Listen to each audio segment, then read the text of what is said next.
So next is approaching theory and practice through routine and habit building.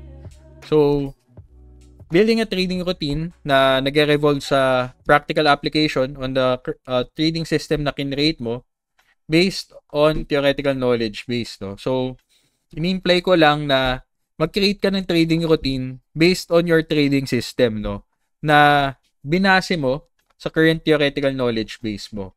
So isa to sa mga pinaka-basic na trading routine sheet na pinapakita ko, no. So ito yung log date. Ito yung pinaka-importanting question before you start your trading day. Am I in the condition physically, mentally, and emotionally to trade for today? Yes or no lang yan. Hindi pwedeng maybe. If maybe, gawin mo na lang no.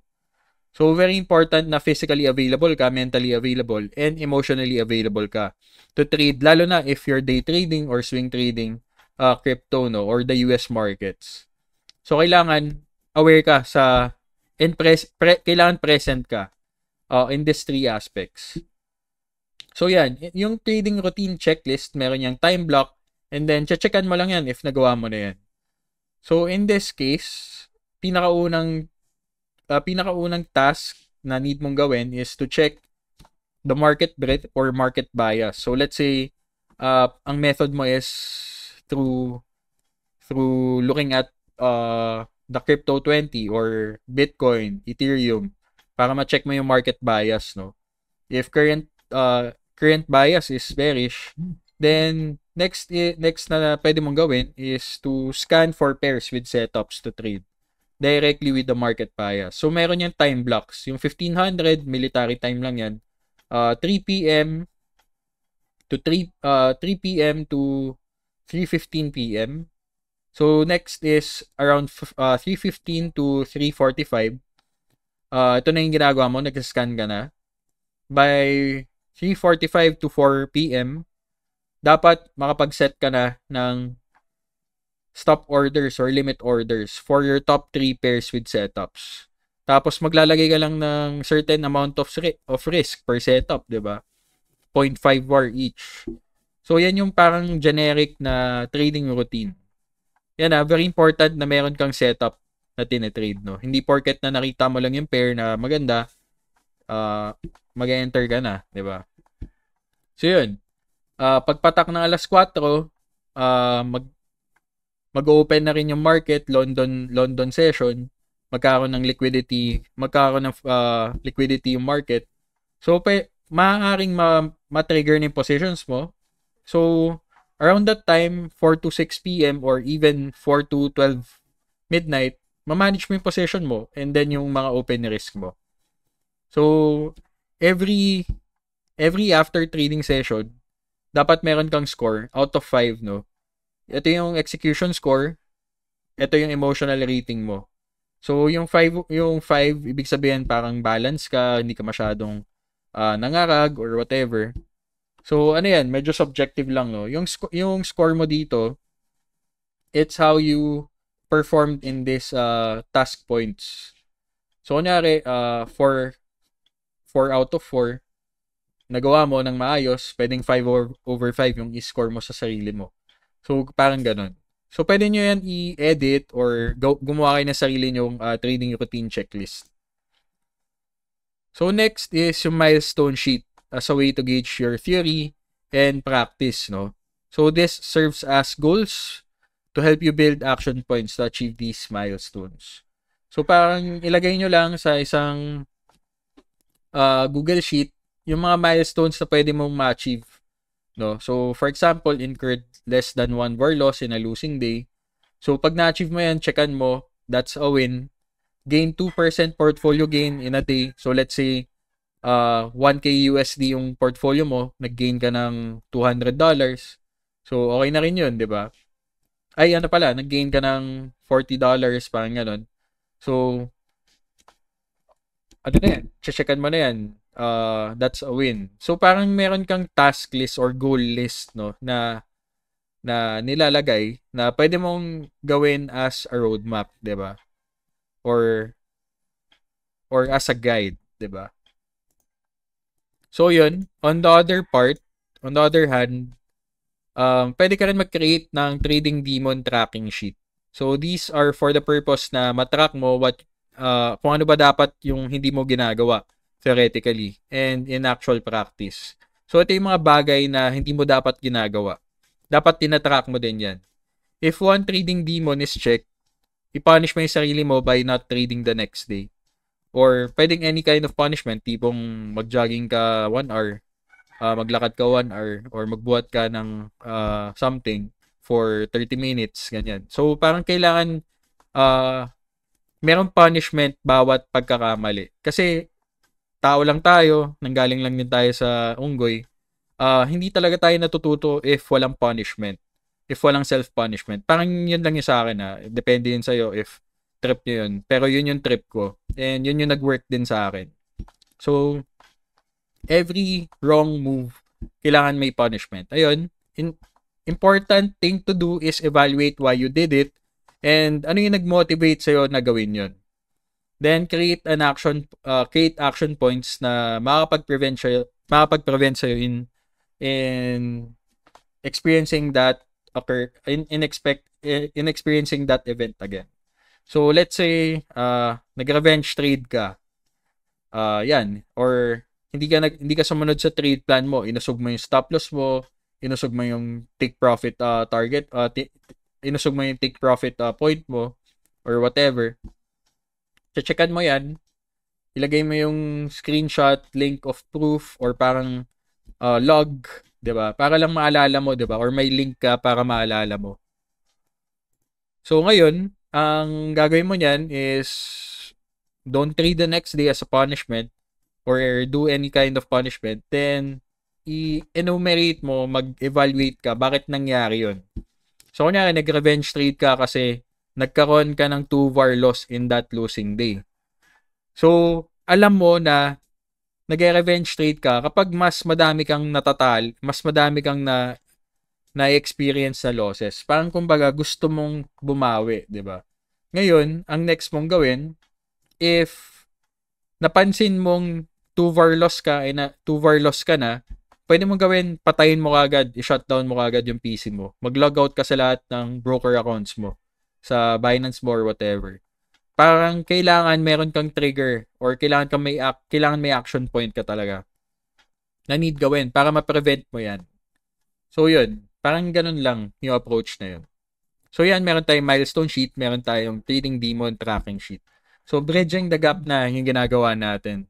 Na theoretical knowledge, alam natin yung mga dapat hindi gawin. Then, nandito na tayo sa practical or in practice na natin siya ginagawa. Diba? In practice na natin siya ginagawa. Na hindi mo, tinatrack na natin siya. Diba? So, yun. Bridging the gap by having a concrete program to follow. So, yun naman yung main point ng 'di ba, ng lesson na to is to bridge the gap between theoretical knowledge and practical knowledge. So, sa akin, nung nag-start ako, tinitreat ko siya as like a training program, no? Parang pag nagbubuhat ka, 8-week program siya or 12-week program in which ito lang yung gagawin mo talaga. Day in and day out. So, for example, 2 trading blocks or 2 training blocks na 4 weeks each. Then, Monday to Friday yung trading days mo, London and US session only. So, from 4:30 p.m. to 3 a.m. ka lang nagtitrade. Pwedeng ibahin mo, pwedeng US session ka lang nagtitrade or London session. Depende sa'yo. Meron ka lang sinusundan na checklist. So, for example, 1.5 VAR realized max per day lang. Ito yung mga non-negotiables mo, tipong 1.5 VAR lang. Next is max of 6 trades lang dapat per day with 0.25 VAR each per setup or per trade. Next is market breadth or market bias check every day. Basically, kailangan chine-check mo yung market bias before you start your day. Pang-apat is the setup of choice na nag-resonate sa'yo. So, for example, in this case, only continuation setups at 15-minute time frame on the current market bias or direction. So, kunyari, long bias or bullish, only take continuation setups at the 15-minute time frame na dapat long yung ginagawa mo, then vice versa. Lastly, only stop market orders yung need mong gawin since parang buy on breakout ka or buy on breakdown. Ito lang dapat yung ginagawa mo from Monday to Friday for 4 weeks. 'Di ba? Na meron kang sinaset up na stop market orders with stop loss and TP bracket orders. So yan, mga non-negotiables yan. Dapat sinusunod mo yan. Day in and day out for 4 weeks. Ngayon, pag natapos na yung 4 weeks, dito ka na sa trading block 2. Ini-increase mo na yung VAR mo, binabawasan mo na yung number of trades mo, inaangat mo yung risk mo per trade. So basically, parang may progressive overload na nangyayari. So same thing, meron kang market breadth check or market bias check every day. And same thing, dapat kung ano yung continuation setups na ginagawa mo or kung ano yung setups mo na ginagawa sa block 1, yun lang din dapat yung ginagamit mo on block 2. Ngayon, lastly, pwede ka na magdagdag ng other order types or whatever. So, pwede mong ibahin din yan, di ba? So, basically, nag-explore ka na or nag-move forward ka na to other techniques. So, yan lang yung basic template, no? Pwede nyo yung ibahin kung ano yung tingin nyo mag-work sa inyo, di ba? Basically, yung objective niyan lang talaga is mag-practice ka, mag-trade ng actual money, di ba? Mag-trade ng actual money. And ina-apply mo yung theoretical knowledge, di ba? And you learn from each trade. For sure may matututunan ka on each trade. So, very important na gina-journal mo lahat ng trade mo. So, yan, you can create your own. Step 1, ito yung mga steps, no? Step 1, consolidate all your TA and risk management concepts. Basta yung knowledge mo, yung mga theoretical knowledge mo, consolidate mo, lagay mo sa papel or sa isang notebook. Then, next step niyan is create a trading routine, no? Create a trading routine in which built upon that theoretical knowledge base, di ba? Na makakatulong sa'yo para ma-achieve mo yung gusto mong ma-achieve, which is to be profitable and to have a sustainable trading business. Pangatlo, i-enumerate mo yung non-negotiables mo in your risk management, of course, like this one. Pangapat, consolidate your setups na nag-resonate sa'yo and your trading style. So, pwede mo naman ibahin yan, di ba? Pwedeng mean reversion setups or buy on support, pwedeng bounce, whatever. Depende kung ano yung nag-resonate sa'yo. Strictly lang na dapat nilalagay mo lang dito yung mga setups na gagawin mo. And lastly, focus on progressive overload in terms of risk. So, you only increase risk if na-achieve mo na or natapos mo na tong trading block na yan. And nakakita ka ng magandang results, 'di ba?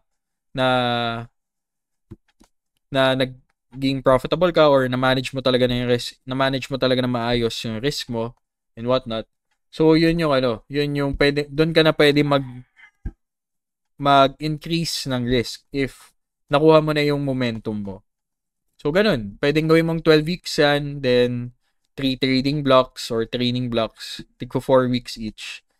Basically, training program yan na dapat mong gawin. So, yun, that's how you bridge the gap, no?